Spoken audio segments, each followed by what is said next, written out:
परिचय। उत्तर पूर्वी भारत के एक सबसे छोटे राज्य मेघालय में ऋतिक छुट्टियां मनाने गया है। ऋतिक को उस राज्य में बने मकानों ने बहुत आकर्षित किया। उसने पाया कि ज्यादातर घर खंभों के सहारे जमीन से ऊपर की ओर बने हुए हैं। वह इसका कारण अपनी मां से पूछता है तो उसकी मां उसे समझाती है कि इस राज्य में हर साल भारी मात्रा में बारिश होती है। इस बरसाती पानी को घरों में घुसने से रोकने और घरों को नुकसान से बचाने के लिए इन घरों को बांस की इन बल्लियों के ऊपर बनाया जाता है। दुनिया भर में पाए जाने वाले अलग अलग प्रकार के घरों के बारे में जानने के लिए ऋतिक बहुत उत्सुक है। तो चलिए हम घर के बारे में विस्तार से चर्चा करते हैं। आओ सीखें। घर को परिभाषित करना। अलग अलग क्षेत्रों में पाए जाने वाले भिन्न भिन्न प्रकार के घरों का वर्णन करना। एक अच्छे मकान की विशेषताएं बताना। प्राकृतिक आश्रयों को परिभाषित करना। जल निकासी व्यवस्था को परिभाषित करना और घर की सुरक्षा और सफाई व्यवस्था के महत्व का वर्णन करना।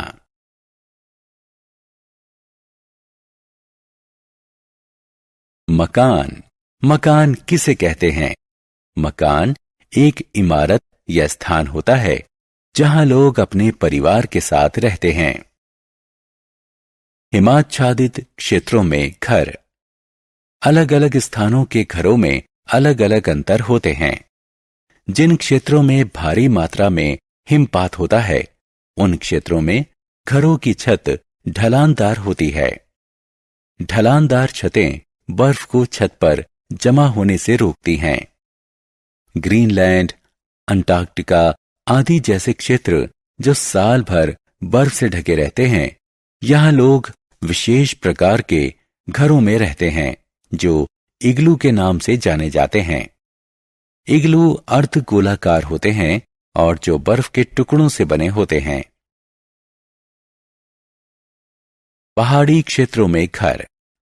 पहाड़ी क्षेत्रों में घर लकड़ी के बने होते हैं। यहां भी घरों की छत ढलानदार होती है क्योंकि यहां पर भारी मात्रा में बारिश और हिमपात होता है। ढलानदार छतें बर्फ और बरसाती पानी को आसानी से छत से जमीन की ओर बहा देती हैं। बरसाती इलाकों में घर।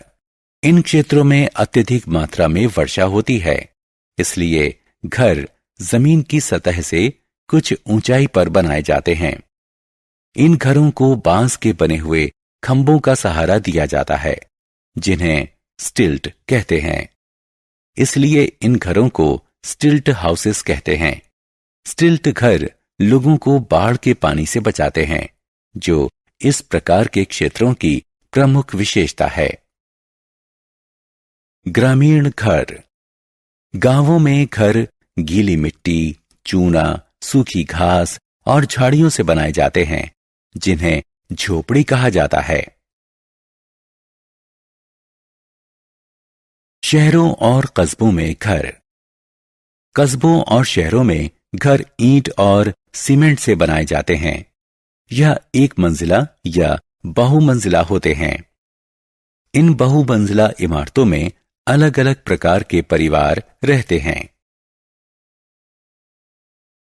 अच्छा घर।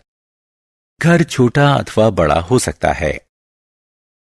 एक अच्छा घर वो होता है जो हवादार हो, जहां पर्याप्त सूरज की रोशनी आती हो, जिसमें खाना पकाने का अलग स्थान हो, जिसमें सोने के लिए अलग स्थान हो, जिसमें स्नान घर और शौचालय अलग से हों, जिसमें मेहमानों के स्वागत के लिए एक अलग स्थान हो। प्राकृतिक आश्रय।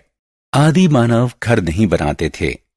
इसकी जगह वो प्राकृतिक आश्रय स्थल जैसे गुफाओं, पथरीली दरारों आदि में रहते थे।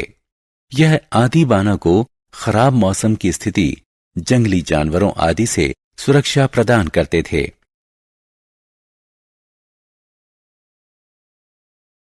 जल निष्कासन। स्वच्छता का अर्थ है साफ सफाई। घर से निकलने वाले कूड़े कचरे को सुरक्षित ढंग से निष्पादित करके हम घर की सुरक्षा के प्रति सुनिश्चित हो सकते हैं। घर की जल निकासी की नियमित जांच करके हम अवरोध और भराव से बच सकते हैं। घर की सुरक्षा। घर की सुरक्षा सबसे महत्वपूर्ण है। गंदा पानी घर के आसपास जमा न होने दें, इससे घर को नुकसान पहुंचता है। ऊपरी टैंक से होने वाले रिसाव को डाट लगाकर बंद कर देना चाहिए। घर में लकड़ी के सामान को दीमक से बचाना चाहिए।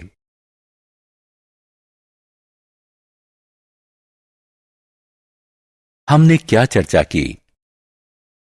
मकान वो इमारतें हैं जहां लोग अपने परिवार के साथ रहते हैं। इग्लू उन क्षेत्रों में पाए जाते हैं जो वर्ष भर बर्फ से ढके रहते हैं। स्टिल्ट घर वहां पाए जाते हैं जहां भारी मात्रा में बारिश होती है।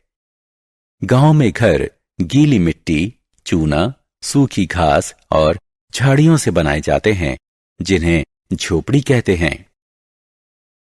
शहरों और कस्बों में मकान ईंट और सीमेंट से बनाते हैं। आदि मानव गुफाओं और चट्टानों की दरारों में रहते थे, जिन्हें प्राकृतिक आश्रय कहते हैं। घर से निकलने वाले कूड़े कचरे को सुरक्षित ढंग से निष्पादित करके हम घर की सुरक्षा के प्रति सुनिश्चित हो सकते हैं।